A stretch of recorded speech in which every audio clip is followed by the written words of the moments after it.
एका शहरात एक मध्यमवर्गीय परिवार राहत होता. आई, वडील आणि त्यांचा एक मुलगा. त्यांचा मुलगा लहानपणापासून हुशार, मेहनती आणि सर्वांची आज्ञा पाळणारा.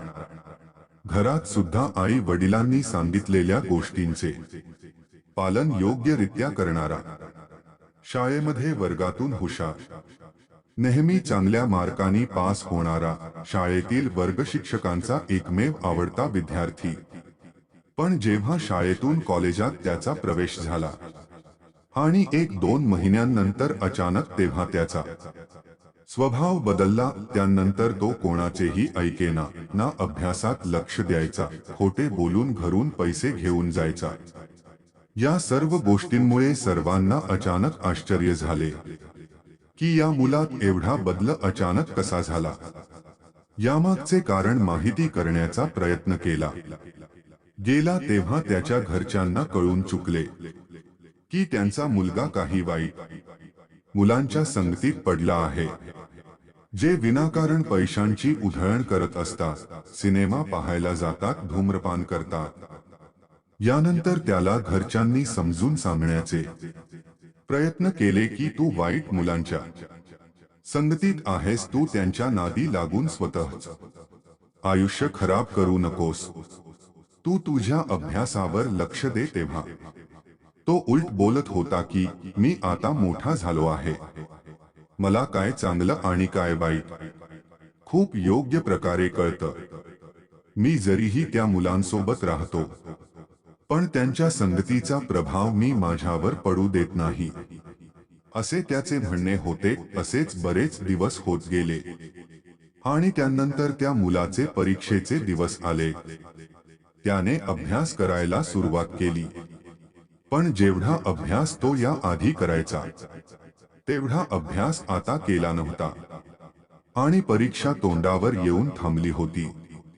तेवढ्याच अभ्यासात त्याने परीक्षा सुद्धा दिली, पण जेव्हा परीक्षेचा निकाल समोर आला तेव्हा तो एका विषयात नापास झालेला होता. जो विद्यार्थी नेहमी चांगल्या मार्कने पास होता तो आज एका विषयात नापास झाला होता. या गोष्टीचे त्याला खूप वाईट वाटले. त्याला एक प्रकारे धक्का बसला होता. यानंतर तो एकटा राहायला लागला, खूप कमी बोलायला लागला, स्वतःमध्येच काहीतरी विचार करायला लागला. स्वतःच्या खोलीतून बाहेर पडणे सुद्धा त्याला एक प्रकारे खुप्त होत.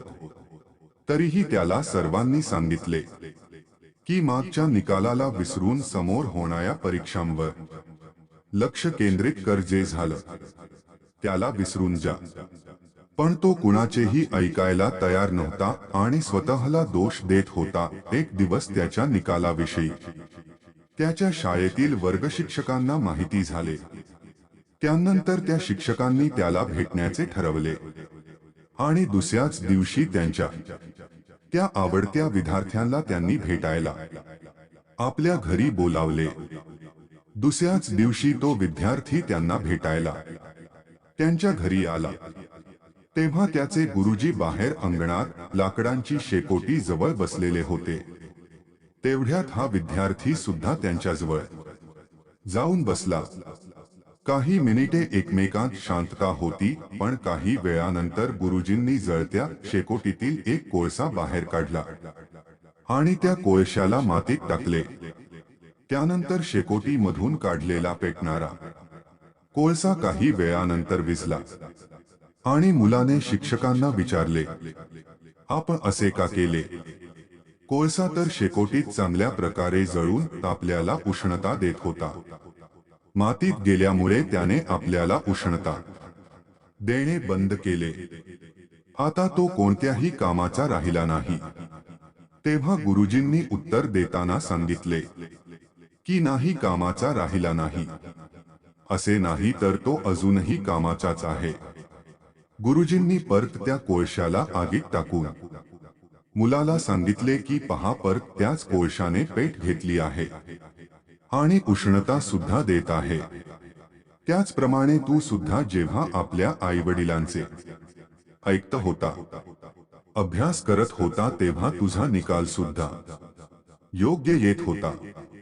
पण तू जसा वाईट संगतीमध्ये गेला तसाच कोळसा सुद्धा मातीत गेला होता आणि आपल्याला वाटले की तो काहीही कामाचा राहिला नाही. पुन्हा जर तू आपल्या अभ्यासावर लक्ष देऊन आई वडिलांच ऐकले तर तू सुद्धा पुन्हा त्या कोळशाप्रमाणे कामाचा ठरू शकतो.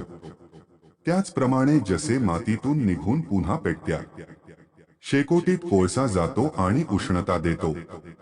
या गुरुजींच्या गोष्टींनंतर मुलात एक बदल निर्माण झाला आणि तो पुन्हा पहिल्यासारखा एक गुणी मुलगा बनून समाजात वावरू लागला. माणूस निसर्गाची अशी रचना आहे जो दुःखांच्या डोंगराला पार करून यशाच्या शिखरावर चढू शकतो.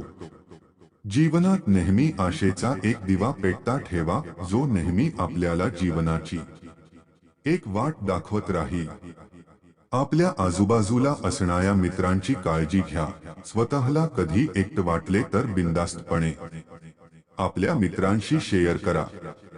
हे केल्याने आपला तणाव नक्कीच कमी होताना आपल्याला दिसून येईल. आजची कथा कशी वाटली कमेंट्स करून सांगा. आणि चॅनल वरती नवीन असाल तर लाईक करा आणि सबस्क्राईब करा.